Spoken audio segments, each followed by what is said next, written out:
Friday night, 1985. Your dad hands you a $5 bill, points at the fountain, and says, "Meet me here at 9." The doors slide open, and it hits you all at once. Pizza from the food court, chlorine from the fountain, fresh rubber from the shoe store, all mixed together under a mile of fluorescent light. For kids of the 80s, the mall was not a place you shopped. It was the center of the entire universe. Every store had its own smell, its own sound, and its own crowd. Today, we are walking that corridor one more time, store by store, and I guarantee at least one of these is going to hit you right in the chest.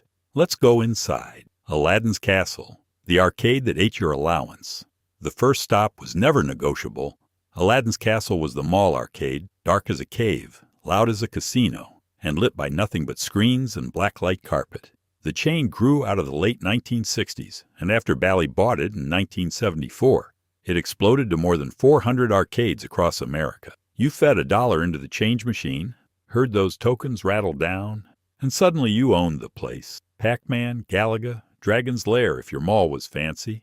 Namco bought the chain in 1993, and the name slowly disappeared, arcade by arcade. But if you ever blew your entire allowance in 15 minutes and regretted absolutely nothing, you were standing in Aladdin's Castle. Orange Julius and the Frothy Secret. You could smell the food court before you saw it, and floating on top of everything was Orange Julius.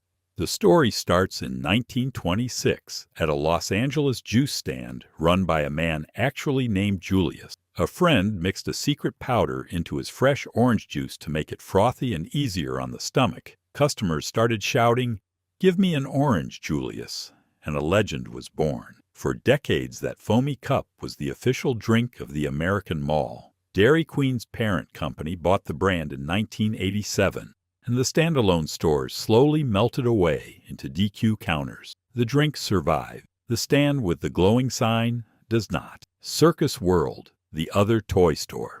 KB was not the only toy store in the mall. Circus World was the loud one, dressed in circus stripes with a big top logo, and stacked to the ceiling with He-Man figures, Transformers, and Rubik's Cubes. At its peak in the mid-'80s, the chain ran more than 300 stores, and for years it was owned, strangely enough, by the drugstore company Rite Aid. By the early 90s, Circus World had been sold off and folded into its rival KB Toys, and the striped storefronts vanished. If your mall had both, you checked both, because the only thing worse than no new toy was finding out you missed one. Dr. Pet Center, puppies behind the glass.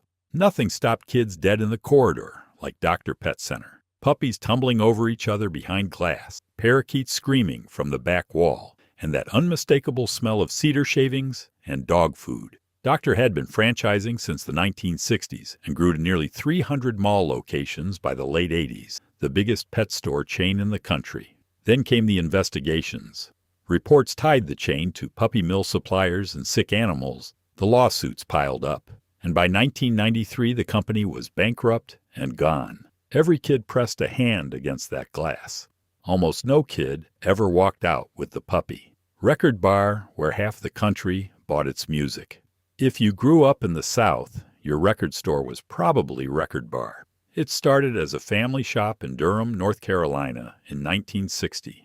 And grew into nearly 200 mall stores across the South and Midwest. Cassettes up front, vinyl in the back, and a wall of buttons and posters that told you exactly who you were that year. You flipped through those racks for an hour and left with one single tape, chosen like your life depended on it. The chain was sold off at the end of the 80s, and the name faded soon after. But somewhere in an attic, a shoebox of cassettes still remembers. County Seat, Walls of Denim. Every pair of jeans you owned between 1978 and 1992 probably came off a wall at County Seat. Launched in 1973 out of Minneapolis, it became the mall headquarters for Levi's. Shelf after shelf of stiff denim, folded into perfect stacks that some poor employee refolded every single night. At its peak, the chain topped 700 stores.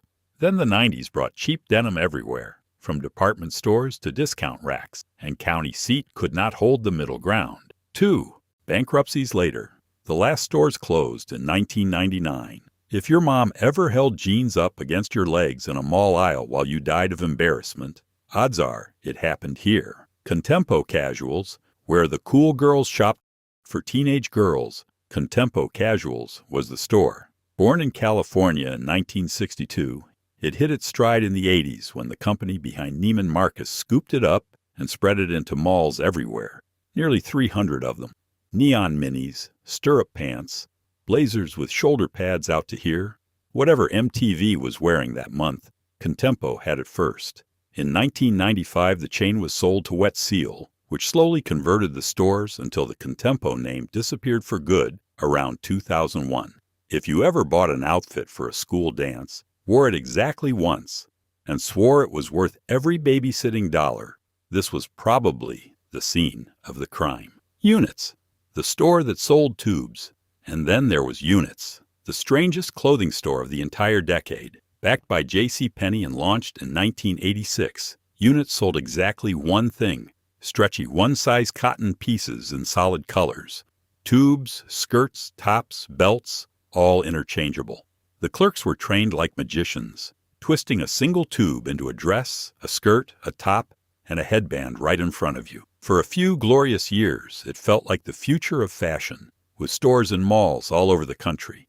Then the look died, fast, and by the mid-90s, Units was gone. If you ever wore a matching cotton tube set on picture day, I am sorry, and you are not alone. Quick pause. Which one of these was your first stop when the doors opened? Tell me in the comments, because every mall had its own map. And if this is bringing back your Saturdays, hit subscribe right now. The back half of this list goes even deeper. York Steakhouse, dinner on a tray. When the whole family went to the mall, dinner meant York Steakhouse, founded in 1966 in Columbus, Ohio, and bought up by General Mills in the late 70s. York was the cafeteria line where you slid a brown tray past glowing heat lamps, grabbed a Salisbury steak, a baked potato, and that little bowl of pudding, and felt rich. At its peak, there were around 180 locations, almost all of them attached to malls. When General Mills got out of restaurants, the chain collapsed, and by the end of the 80s, nearly every York was gone. Nearly. One single location is still serving in Columbus, Ohio, a living museum with a tray line. Caramel corn, the smell of the corridor. Long before the giant pretzel chains ruled the food court, the smell that pulled you in was caramel corn. This one goes all the way back to 1929 in Casper, Wyoming. And by the 80s, those little shops with the copper kettles were popping and stirring in malls across the country. You watched the caramel corn being made right behind the glass. And that was half the sales pitch. In 1986, the brand was bought by, believe it or not, the same Dairy Queen parent that grabbed Orange Julius. And the standalone shops slowly disappeared into DQ counters. The kettles are gone. The smell is permanently installed in your memory. Wicks N Sticks, a wall of wax. Every mall had one store you could smell from 3 storefronts away, and it was Wicks N Sticks. Founded in Houston in 1968, it grew into one of the biggest candle retailers in the country. Hundreds of stores stacked floor to ceiling with wax. Your mom could spend 40 minutes in there sniffing bayberry and vanilla while you slowly lost the will to live by the door. Nobody ever needed anything from Wicks N Sticks, and yet everybody left with a bag. The chain shrank through the 2000s until the mall stores quietly vanished. Somewhere in a drawer, your family still owns a candle from there that was never once lit. Herman's world of sporting goods.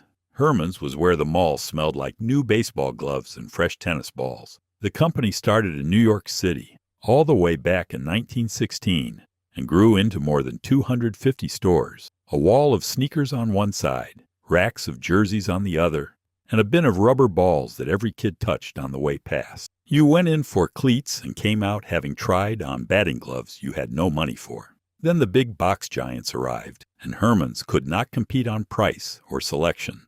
The chain went bankrupt in 1996, and every last store closed within months.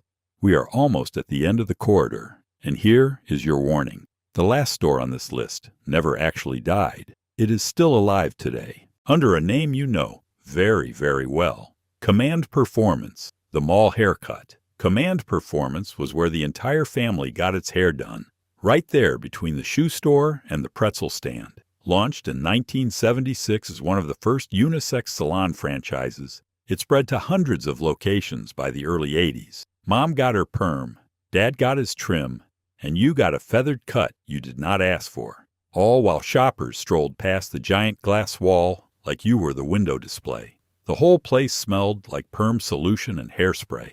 The franchise unraveled over the following decade, and the name quietly dropped off the directory boards. Your school photos, however, will testify forever. The Wild Pair. Shoes your mother hated. The Wild Pair sold shoes your mother absolutely hated, which was exactly the point. Run by the Edison Brothers shoe empire out of St. Louis, Wild Pair was the loud corner of the mall.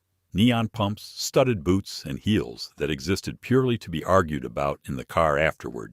Through the 80s, it was where teenagers bought their first pair of shoes chosen entirely for attitude instead of comfort.